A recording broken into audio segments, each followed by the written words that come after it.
Olá, alunos! Então vamos prosseguir com a nossa disciplina de Programação 1 e Lógica e Técnica de Programação.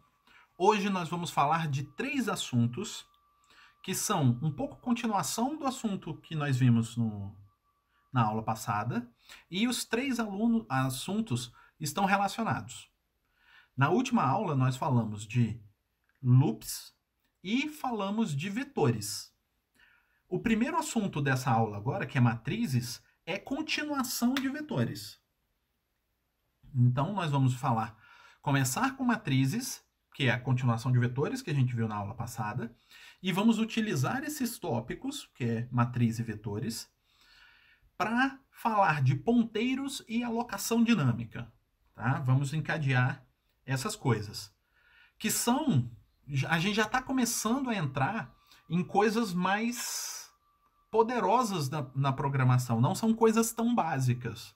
Tem muitas pessoas que programam num nível muito básico e que não sabem manipular ponteiros e alocação dinâmica, porque já é um pouquinho mais avançado, já seria meio que intermediário, tá? Aí depende do nível de domínio.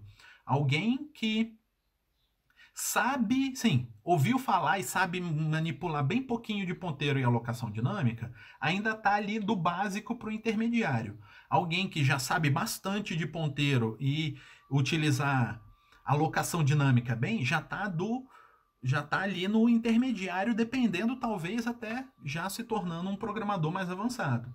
Tá? Então, isso daqui, né, essa parte de ponteiros e alocação dinâmica, é meio que o divisor de águas, é o que vai, né, abrir portas para um avanço maior, para técnicas mais elaboradas e para que o programador consiga desenvolver programas melhores, mais complexos.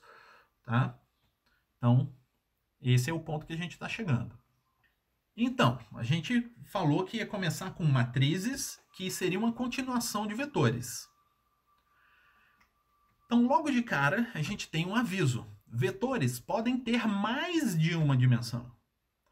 Lá na aula passada, nós falamos de vetores como se eles tivessem uma dimensão. Nós falamos isso daí, ó, sintaxe do vetor de uma dimensão. Ele tem o tipo, nome da variável, cochete, o tamanho e fecha cochete. Isso seria o vetor de uma dimensão, que foi o que a gente falou na aula passada. Só que agora eu estou falando para vocês que eles podem ter mais de uma dimensão. Eles não estão limitados a uma dimensão. Então eu poderia ter um vetor de duas dimensões, por exemplo, que aí a sintaxe dele é tipo, nome da variável, abre cochete, o tamanho na primeira dimensão e fecha cochete. Aí depois abre cochete, o tamanho da segunda dimensão, fecha cochete. Então eu posso ter um vetor de duas dimensões. E seguindo nessa linha, eu posso ter um vetor de n dimensões, que aí a sintaxe é essa daí, ó. Tipo, nome da variável, aí eu tenho entre cochetes o tamanho da primeira dimensão, aí depois entre cochetes o tamanho da segunda dimensão, e assim por diante, terceira, quarta, quinta, até a enésima dimensão. Tá? Então eu posso ter tanto um vetor de uma dimensão, quanto um vetor de duas, três, quatro, quantas dimensões eu quiser. Certo? Aí que entra o nosso conceito de matriz. Tá? Se eu tenho um vetor de n dimensões, né, que é essa sintaxe que a gente viu no slide anterior e que está aqui de novo, qualquer vetor com mais de uma dimensão também pode ser chamado de matriz. Então, uma matriz nada mais é do que um vetor com mais de uma dimensão. Normalmente a gente fala assim, se é um vetor com uma dimensão, então é um vetor. Se é um vetor com mais de uma dimensão, então é uma matriz. Só que a gente sabe, é basicamente a mesma coisa, só que com mais dimensões. Tá? Essa nomenclatura é a nomenclatura que vem lá da álgebra linear, da geometria analítica, da matemática, né? Que é vetor e matriz.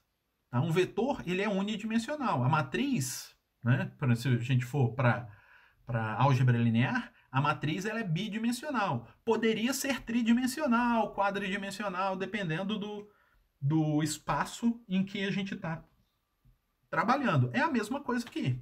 Tá? Então a gente está usando a mesma nomenclatura. Então, para quem já tem um conceito de matemática um pouco mais sólido, essa nomenclatura não deveria ser tão estranha. O que pode ser complicado é o específico de linguagem de programação, o específico da linguagem C, tá? Mas aí, vamos ver o exemplo aqui, ó. Eu posso criar uma variável chamada idade, que é uma matriz de inteiros. Aí eu estou definindo ali na frente o tamanho dessa matriz. Então eu tenho int idade 10, 5. Então 10 entre colchetes e 5 entre colchetes. Isso significa que essa matriz idade é uma matriz bidimensional, que ela tem 10 linhas e 5 colunas. Então ela é 10 por 5. Certo? É isso que a gente tem. Aí eu posso criar uma outra matriz chamada nota, que é uma matriz de float, que ela é 120 por 7. Então ela tem 120 posições numa dimensão e 7 posições numa outra dimensão. Tá? Aí eu posso criar uma outra matriz, que é um char. Então tenho uma matriz de char, que ela tem 4 posições numa dimensão e 50 na outra dimensão. E eu posso criar matrizes com mais dimensões. Por exemplo, uma matriz chamada temperatura, uma matriz de inteiro, e que ela tem 3 dimensões. Na primeira dimensão ela tem 10 posições, na segunda dimensão tem 15 posições, na terceira dimensão tem 12 posições. E é isso. Então posso criar essas matrizes desse jeito. Então, voltando lá, por exemplo, na matriz nota, que ela é 120 por 7, isso significa que eu vou ter uma matriz que tem 120 linhas e 7 colunas. Cada posição dessa é um float. Então, eu estou criando, deixa eu ver, 700, 840? 840 floats de uma vez só. E eu acesso cada um deles usando 2 índices. Do mesmo jeito que eu utilizava lá no vetor, né, que é idêntico aqui, eu vou usar na matriz. Para acessar vamos supor, na matriz idade, para acessar um desses inteiros, eu tenho que colocar idade, o índice da linha e o índice da coluna, para eu acessar exatamente o elemento que eu quero. Certo? Então é isso que a gente vai fazer. Então vamos buscar um exemplo. Imagina que eu quero criar essa tabela, uma tabela de notas. Tá? Então, essa tabela, tirando o cabeçalho, né, porque o cabeçalho é só para eu entender. No computador, tanto um vetor quanto a matriz, quando eu falei lá que um vetor é um conjunto homogêneo de valores, significa que todos os valores têm que ser do mesmo tipo. Então, é um conjunto de inteiros. Então, todo mundo tem que ser inteiro. O meu cabeçalho aqui, ele não é inteiro, ele é um string. Então, ele não faz parte do meu vetor. Só a parte que é número, que nem é inteiro, né? Aqui é ponto flutuante, que vai fazer parte da minha matriz. Então, na matriz, a parte que só tem números, eu tenho 1, 2, 3, 4, 5 linhas e 4 colunas. Beleza? Então, a minha matriz é isso. É uma matriz 5 por 4. 5 linhas e 4 colunas. Então, é isso que eu vou tentar representar no meu código. Tá? E eu vou tentar fazer o seguinte.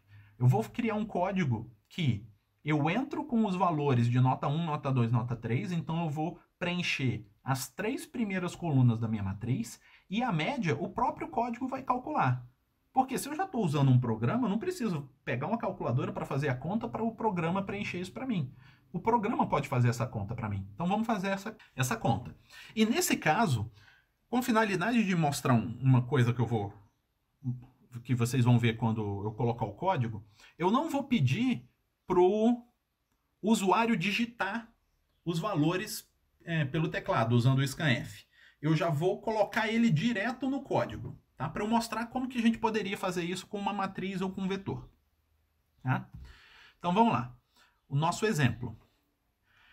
Então eu tenho aí, ó, include stdio.h.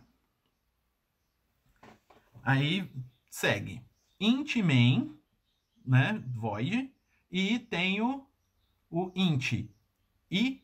Eu criei 2 variáveis, i e j, com né, para eu utilizar mais para frente. E depois eu criei a matriz que eu estava falando, da minha tabelinha, que é uma matriz de float. É uma matriz, ela é chamada notas, e ela é 5 por 4. Tá vendo? 5, 4. E logo em seguida eu estou inicializando essa minha matriz. Isso eu posso fazer. Eu inicializar um vetor ou uma matriz, eu posso colocar direto ali. Quando é a inicialização, essa que eu coloco logo em seguida de eu ter definido. Se eu for colocar depois, aí eu não posso, eu tenho que colocar valor por valor, tá? Mas na inicialização eu posso fazer isso. Aí eu inicializo usando os cochetes. Então eu abro cochete, desculpa, não é cochete, é chaves. Abrindo chave. Então eu abri chave que vai fechar lá depois, antes do ponto e vírgula. Então essa é a minha matriz. Aí cada chave que eu vou abrir agora é uma das linhas da minha matriz. Então eu abri chave e tenho 7, 8.2, 9 e 0. Essa é a primeira linha da minha matriz. Aí vírgula, né, fechei chave, vírgula, abre chave. Essa é a segunda linha da minha matriz. Aí eu 2.6, 3.5, 4.1, 0. Vírgula, outra linha, 10, 9,5, 8.4 e 0. Fechei, abri de novo, 7, 7, 7, 0. Fechei, abri, aí 9, 4.1, 5.0 e 0. Então, essas são as 5 linhas. E vocês podem perceber que a terceira, a quarta coluna de todas as linhas, eu botei 0, porque seria a média. E a média eu não estou calculando. Então, ao invés de eu colocar, né, o valor, eu botei 0 e o programa vai calcular para mim, certo? Então, o que eu vou fazer agora?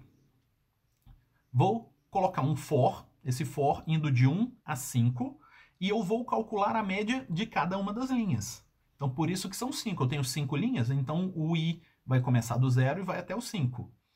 Aí eu vou fazer o nota índice i3. Por que i3? Porque o i é a linha. Então, eu vou começar na linha 0, 3. 0, 3 é a média da linha 0. O que ele vai receber? Notas, índice i0, mais o i1, mais o i2, tudo isso somado dividido por 3. Por quê? É assim que eu vou calcular a média da primeira linha. Então, vai ser a posição 0, 0, né? Mais a posição 0,1, mais a posição 0,2, tudo isso somado, dividido por 3. E isso eu vou colocar no I3, que é a coluna da média. Então, eu vou fazer isso para a linha 1, depois para a linha 2, para a linha 3, para a linha 4. E para a linha 5. Né? No caso do C, ela começa a contar do 0. Então, da linha 0, da linha 1, da linha 2, da linha 3, da linha 4. Então, as minhas 5 linhas vão estar calculadas a média. Aí eu vou ter armazenado na posição 3, que é a última, que é a quarta posição da minha coluna, certo? Da minha matriz. Aí, depois, eu vou fazer um outro for. No caso, aí são 2 for, um for dentro do outro, que eu vou colocar para imprimir a minha matriz. E eu vou tentar imprimir ela pelo menos espaçadinha, com distanciamento bonitinho, para não ficar muito enrolado. Então, eu vou fazer um for dentro de um outro for. Então, eu vou fazer com o i, né? Esse i vai simbolizar a minha linha. Então, ele vai começar do 0 e ele vai prosseguir enquanto o i for menor do que 5. Então, ele começa i igual a 0. Aí, depois, eu vou entrar num for. Aí, no for, eu já tenho um j, que é uma outra variável que vai controlar a minha coluna. Então, o j vai começar do 0 e vai até menor do que 4. Por quê? Porque eu tenho 5 linhas e 4 colunas. Então, a posição tem que ser diferente, né? O limite da posição tem que ser diferente. Aí eu vou fazer um printf, abre string, né? Aspas duplas, %4.1f, espaço, fecha string, e vou colocar ali o notas índice ij. Primeira coisa, que negócio é esse de %4.1f? Isso não é muito diferente do que vocês já estão habituados. Se você ignorar o 4.1 ali, isso é um %f. Sim, é um %f. Eu estou falando que eu vou imprimir um float. Só que eu botei mais informação. Eu formatei mais. Se eu colocasse só %F, ele ia imprimir utilizando o espaço que ele precisa para imprimir o valor. Ia depender do valor que eu tenho. E eu tenho, por exemplo, o 10, né? Que é 10.0. O 10 ele utiliza 4 espaços. Mas eu também tenho o 7. O 7 é 7.0. Ele usa 3 espaços. Então ia ficar um desalinhado do outro. E eu quero que fique tudo alinhadinho para ficar com cara de matriz. Então o que que eu fiz? Eu mandei ele imprimir e usei esse 4.1. Esse 4.1 é para eu falar para ele quanto de espaço na tela ele vai utilizar para imprimir esse float. E o que que significa? O 4 significa você vai usar 4 posições, 4 colunas, né? 4 caracteres ali. Sendo que, aí eu coloquei ponto 1. Isso significa um desses caracteres vai ser depois da vírgula, vai ser depois do ponto. Então ele vai acabar usando 2 espaços para antes da vírgula, um espaço para o ponto, porque o ponto ocupa um espaço, e um espaço para depois do ponto. Então eu vou conseguir usar o 10.0 perfeitamente, e se for 7.0, dos 2 espaços que estavam para antes da vírgula, um ele vai usar para o 7, o outro ele preenche com espaço em branco para utilizar os 4 espaços. Então fica tudo alinhadinho. Eu vou mandar esse código para vocês também. Vocês podem fazer o teste. Executa esse código com o 4.1, %4.1f, e depois executa o mesmo código tirando o o 4.1, deixando só %f. Vocês vão ver que ele só vai desalinhar as coisas. Eu coloquei esse para ficar tudo alinhadinho. Certo? Então, esse printf. Printf, %4.1f, notas e j. Esse printf é o único comando que está dentro do segundo for. Tá? No primeiro for, eu tenho as chaves, então eu tenho um bloco. Então, todo esse bloco está dentro do primeiro for. No segundo for, eu não tenho chaves, então eu só tenho o próximo comando dentro do segundo for. E depois eu tenho printf. Então, esse printf ele só vai ser executado quando eu sair do for de índice j. Então, quando eu terminar a linha, ele vai executar o printf contra barra n, que aí é para pular a linha, para imprimir na linha de baixo, certo? Senão ele iria imprimir na linha de baixo a cada elemento da coluna e não ia ficar com cara de matriz, tá? Aí eu fecho o for. Então esse cara ele vai imprimir essa matriz para mim do jeito que estava no slide anterior. Sem as linhazinhas do lado, linhazinha em cima e embaixo. Só os números, um em cima do outro, mas alinhado. Então, fica com a cara bem parecida. Beleza? Então tá. Mas olha, eu fiz na primeira parte aí, quando eu estava calculando a média, eu fiz um for e escrevi a formulazinha ali, né? Notas I índice 0 mais I índice 1 mais I índice 2, tá? Para tudo dividido por 3. Eu fiz esse daí. Tudo bem. Mas e se a minha matriz, ela ao invés de ter 4 colunas, ela tivesse 40 colunas? Essa minha fórmula ia ter 40 termos. E se ela tivesse 400? E se ela tivesse 4.000? Aí ó, a minha conta... Sim, a minha expressão começa a ficar grande, tá? Então, começa a ficar complicado. Existe uma outra forma de eu escrever isso? Existe, eu posso usar o próprio laço de repetição, no caso o for, para eu fazer isso sem precisar escrever, sei lá, um termo com 3, com 4, com 40 ou com 400 termos. Como que eu vou fazer esse cara? Eu posso fazer assim, ó. Num outro exemplo da mesma coisa. Estou fazendo exatamente a mesma conta. Então, eu vou fazer um for de I indo de 0 a 5, que são as minhas linhas que eu estou fazendo lá. Aí, para cada linha, o que eu vou fazer? Eu criei uma nova variável chamada soma, que está lá em cima. Aí aqui eu inicializei ela com 0. Aí eu vou fazer um outro for, que aí o for eu vou usar o j, que são para as colunas.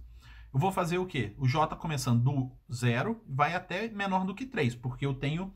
Apesar de eu ter 4 colunas, 3 colunas são com notas e a quarta é a coluna da média. Então, vou fazer soma, o soma eu já zerei, né? Então, soma mais igual o nota, índice e j. Ele vai fazer isso 3 vezes. Então, ele vai fazer o i vai ser 0 nessa linha.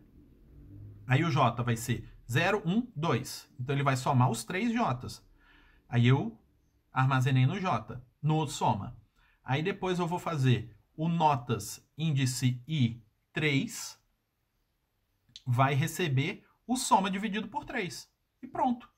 Aí eu calculei a média e coloquei aqui. E isso eu posso mudar, seja, aqui eu fiz para 3. Então, o meu for vai de 0 até 3, o notas que recebe é o 3 e a divisão aqui é o 3. Eu poderia mudar isso para, se fosse 300, então o for ia até 300, o notas índice I 300 e o soma vai ser dividido por 300. Então eu posso mudar isso de acordo com o tamanho da minha matriz. E eu posso, inclusive, melhorar isso um pouquinho mais e ao invés de colocar o 3, 3 ali e o 3 lá na divisão, eu colocar uma variável. Então eu defino lá em cima uma variável, né, que qual é a quantidade de linhas, quantidade de colunas, e eu uso essa variável em vez do valor direto ali, certo? Então, dá para eu fazer do jeito que for melhor. E eu posso utilizar o for, o while, se eu quisesse, para cada um deles, para melhorar o meu código. Tá? Então a gente já está começando a ver formas de melhorar um código que a gente já sabe fazer de outra forma.